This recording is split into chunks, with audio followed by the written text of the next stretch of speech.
Friends, welcome back to my channel. Welcome back to Earth Mom Dehradun. Channel में new है तो please channel को subscribe करे बिना कहीं मत जाइएगा और वीडियो खत्म होने के बाद लाइक बटन जरूर प्रेस करना।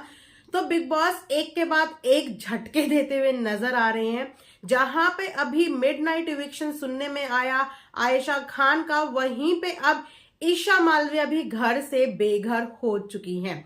लेकिन घर से बेघर होने के साथ साथ ईशा मालविया को उनकी बदतमीजी के लिए जो सजा दी गई है, उनकी बदतमीजी के लिए जो सबक दिया गया है, वो सुनने में बहुत ही ज्यादा इंटरेस्ट आप सबको आने वाला है, इसलिए वीडियो को पूरा जरूर सुनना। इस बार वीकेंड के वार में घर वालों से सलमान खान बात करते हुए नजर नहीं आएंगे। वो इस बार बात करेंगे घर वालों के घर वालों से।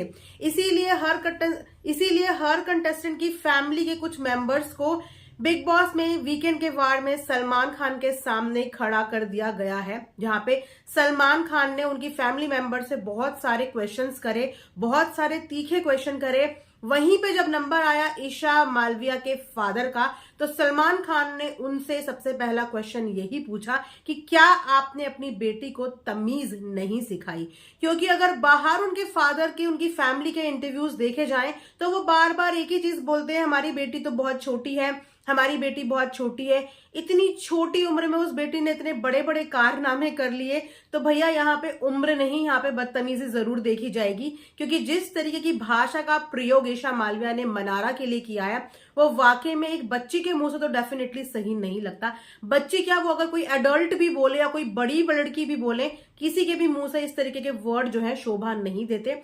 आप लोगों को शायद नहीं पता होगा, तो मैं आप सबको बता देती हूँ कि ईशा मालविया ने मनारा चोपड़ा को बोला बार डांसर, उनको बोला कैरेक्टरलेस, कुछ सौतेली माँ का एंगल भी लाने की कोशिश करी। मतलब मुंह से जितना गटर बोल सकती थी उतना कुछ उन्होंने मनारा के लिए बोला है, जो वाकई में सुनना भी उतना ही ऑकवर्ड लग रहा है। तो सोचिए कि उसके बाद भी अगर पेरेंट्स अपने बच्चों की गलतियों पे इस तरीके से पर्दा डाल दे कि वो छोटी उम्र की है, तो वाकई में फिर तो आपकी बेटी को तमीज की बहुत ज्यादा जरूरत है।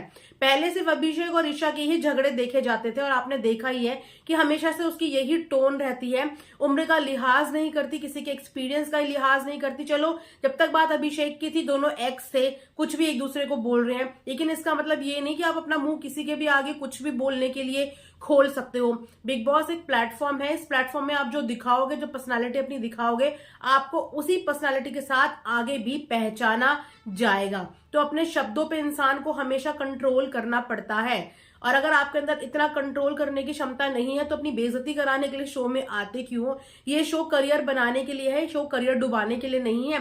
लेकिन अगर इन हरकतों के बाद इन लोगों को बाहर काम नहीं मिलता तो फिर ये शो को ही ब्लेम करना शुरू कर देते हैं। लेकिन ये नहीं देख के आते कि हमने शो के अंदर क्या कचरा बिखेरा था या हमने क्या गटर बोल दिया था। तो वहीं कहीं ना कहीं मनारा को बोली हुई बातें जो है बिग बॉस को चुभ गई, या बिग बॉस से ज्यादा ये बोलिए मनारा के नियर डियर लोगों को चुभ गई। क्योंकि अगर देखा जाए तो मनारा को बिग बॉस शुरू से ही बहुत ज्यादा पसंद करते हैं, बहुत ज्यादा सपोर्ट करते हैं। इस बारे में अनुराग डोभाल भी बोलते हुए नजर आए कि मनारा को स्पेशली कन्फेशन रूम में बुलाया जाता था, उसको प्रॉपर गाइडेंस दी जाती थी, उसको बोला जाता था कि आपको किसके नजदीक रहना है, किससे बात करनी है, एक गाइडेंस मिलती थी वहां पे मनारा को। तो जब बिग बॉस की फेवरेट कंटेस्टेंट के लिए इतना गटर बोल चुकी हैं ईशा मालविया, तो बिग बॉस कैसे छोड़ देंगे। तो सलमान खान तो बहुत बार समझाते हुए नजर आए हैं, तो उन्होंने सोचा चलो इस बार बच्चों से ज्यादा इनके माँ बाप को टाइट करने की जरूरत है, क्योंकि छोटा छोटा बोल के इन्होंने बच्चों के मुंह कुछ ज्यादा ही बड़े खोल दिए हैं। तो सबसे पहला क्वेश्चन सलमान ने इनके पापा से यही पूछा कि आपने अपनी बेटी को तमीज नहीं सिखाई, क्योंकि इन्होंने वाकई में इस बार लिमिट क्रॉस कर दी है, जिसके लिए जस्टिफिकेशन कोई भी देना बिल्कुल रॉन्ग होगा। बच्चे गलत है तो उनको गलत बोलो, गलत पे भी अगर आप बच्चों का साथ दोगे तो बच्चे अपनी मिस्टेक कभी भी लाइफ में आइडेंटिफाई कर ही नहीं पाएंगे कि हमने किसको कहां पे क्या बोल दिया।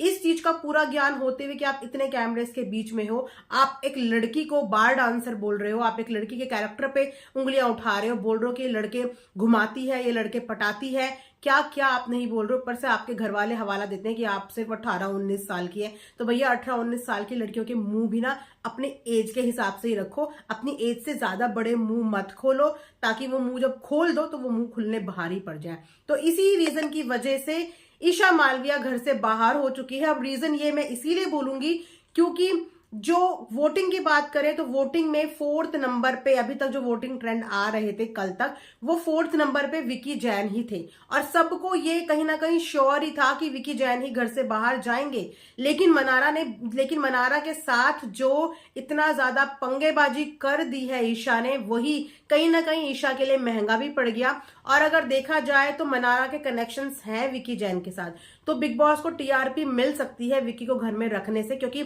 एक तरफ विकी और अंकिता की फाइट से भी टीआरपी मिल रही है, पर्सनल मुद्दों पे बिग बॉस ना घुसेड़े जा रहे हैं, दूसरी तरफ मनारा और विकी जैन के मुद्दे से भी बिग बॉस को अच्छी खासी टीआरपी मिल रही है। तो बिग बॉस के आगे के 1-2 हफ्ते इससे आराम से कट जाएंगे। तो वहां पे बिग बॉस को ईशा मालविया का फिलहाल कोई काम नजर नहीं आया और साथ ही उसने जो मुंह खोल दिया उससे वो और उनकी नजरों में जो है गिर गई। तो यही रीजन है कि 4th नंबर पे होने के बावजूद भी विकी जैन घर से बेघर नहीं हुए हैं, घर से बेघर हुई है ईशा मालविया। तो आप सब भी जरूर बताना कि बिग बॉस के इस डिसीजन से, बिग बॉस का ही डिसीजन बोलूंगी क्योंकि इस सीजन में ऑडियंस का डिसीजन लिया ही किसने है, तो बिग बॉस के इस डिसीजन से आप लोग कितना सहमत हैं और ईशा मालविया के घर से इविक्शन के बाद क्या आप लोग इस चीज से खुश हैं कि नहीं, कमेंट सेक्शन में जरूर बताना।